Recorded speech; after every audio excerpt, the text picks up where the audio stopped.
Assalamualaikum warahmatullahi wabarakatuh. Halo semuanya, saya Ica Najifah Dwi Fareza dengan NIM P137424242403. Saya dari Prodi Sarjana Terapan semester 2. Kali ini saya akan memberikan penjelasan singkat mengenai materi pengantar anatomi.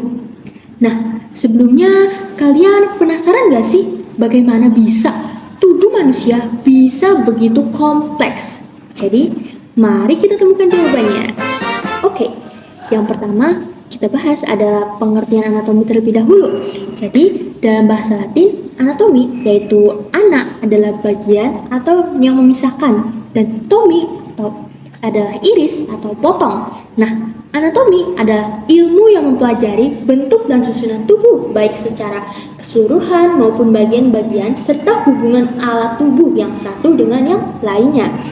Dan dari sudut medis, anatomi terdiri dari berbagai pengetahuan tentang bentuk, letak, ukuran, dan hubungan berbagai struktur dari tubuh manusia sehat sehingga sering disebut sebagai anatomi deskriptif atau topografis.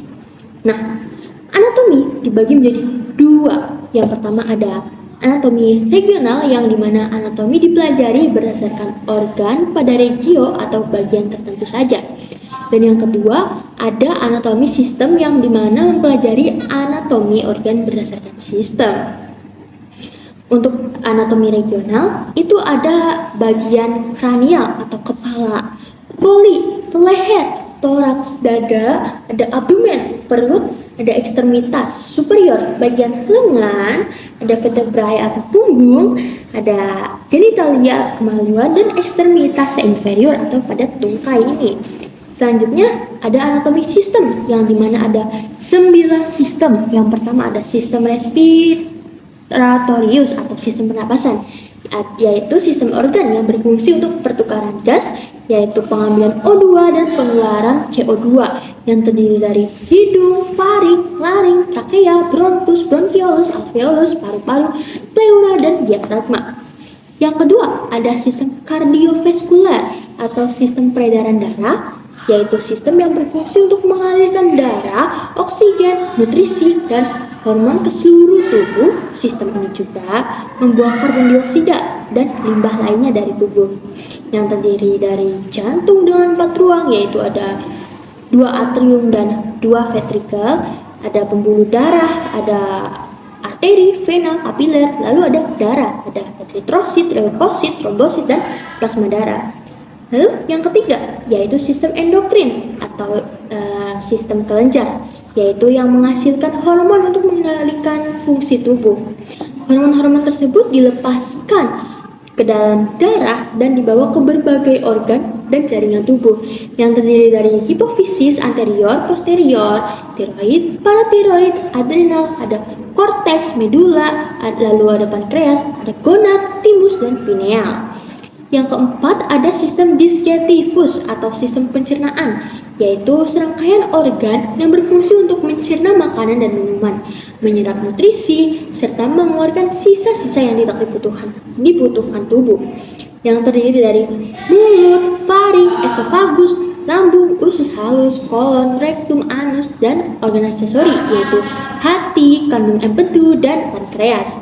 Yang kelima, ada sistem urinarius atau sistem perkembihan, yaitu sistem organ yang berfungsi untuk memproduksi, menyimpan, dan mengeluarkan urin dari tubuh. Sistem ini terdiri dari beberapa organ, yaitu ginjal, ureter, kandung kemih, dan uretra. Yang keenam, ada sistem genitalia atau sistem reproduksi, yaitu kumpulan organ dan struktur dalam tubuh yang berfungsi untuk reproduksi seksual. Sistem reproduksi pria itu terdiri dari ada testis, vesikula, seminalis, vas deferens, skrotum, penis, uretra, epididymis, kelenjar chopper. Lalu ada sistem reproduksi wanita yang terdiri dari ovarium, tuba fallopi, uterus, cervix, labia, dan vagina.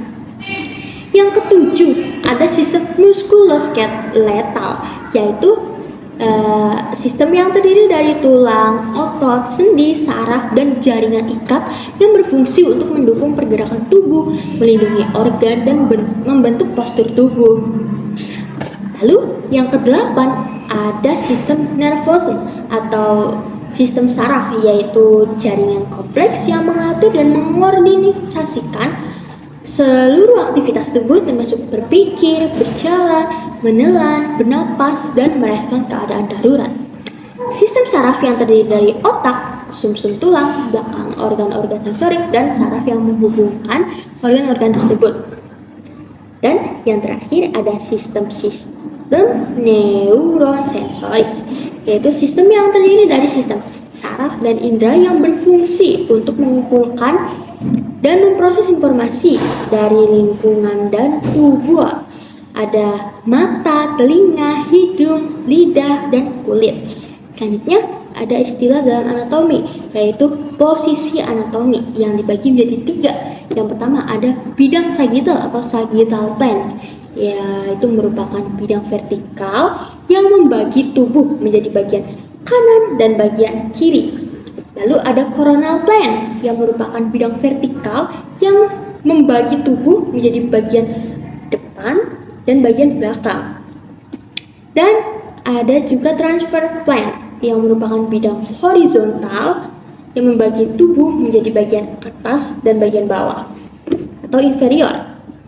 Nah, ketiga bidang ini sangat penting dalam anatomi karena membantu mendeskripsikan posisi dan hubungan antara struktur tubuh. Selanjutnya ada istilah bahasa anatomi yang menyatakan lubang atau saluran atau ruangan, yang dimana ada ductus. Ductus yaitu saluran atau pembuluh yang mengalirkan cairan dalam tubuh. Contohnya ductus biliaris yaitu saluran empedu. Ada juga ductus lacrimalis atau saluran air mata. Lalu ada fissura yaitu celah atau retakan alami pada organ atau tulang. Contohnya fissura longitudinalis yaitu celah yang memisahkan otak kanan dan otak kiri. Lalu ada foramen, yaitu lubang atau pembukaan pada tulang atau organ.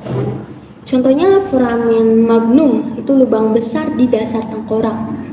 Lalu ada kanalis, yaitu saluran tertutup atau terowongan. Biasanya melalui tulang, contohnya kanalis vertebralis atau saluran tulang belakang. Lalu ada cavum. Cavum yaitu rongga atau ruang kosong dalam tubuh. Contohnya ada rongga hidung, cavum oris atau rongga mulut. Dan juga ada meatus yaitu saluran atau lubang yang menuju ke dalam organ. Contohnya meatus acousticus saluran telinga. Dan juga meatus urinarius yaitu saluran kencing.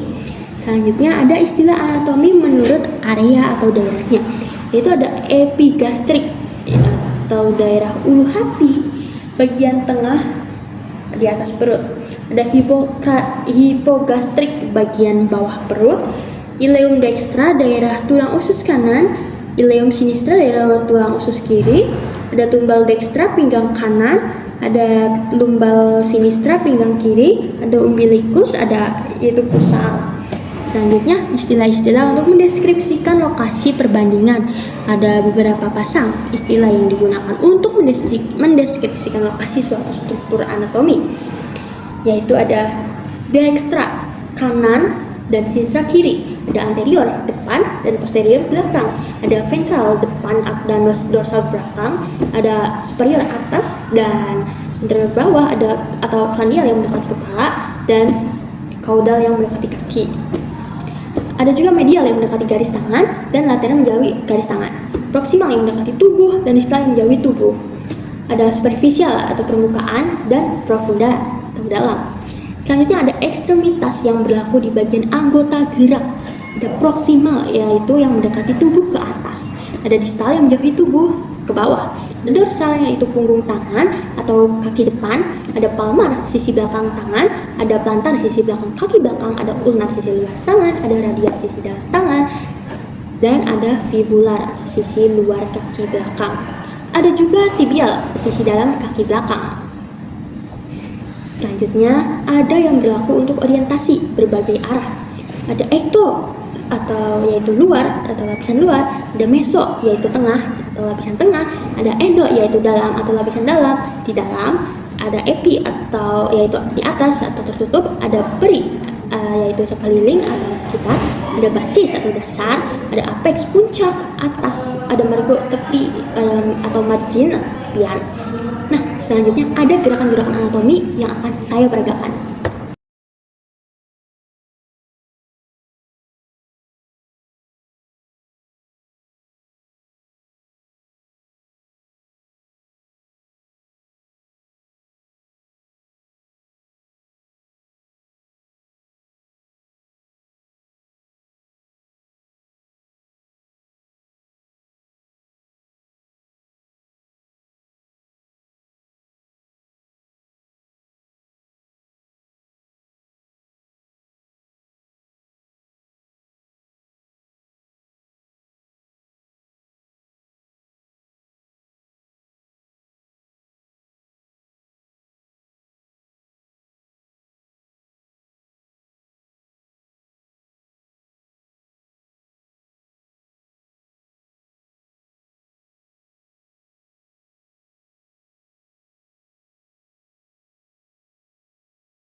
Nah, jadi teman-teman, dari penjelasan saya tersebut, bisa kita simpulkan bahwa tubuh manusia terdiri dari sistem-sistem yang saling terhubung, seperti sistem saraf, sistem pencernaan, dan sistem lainnya.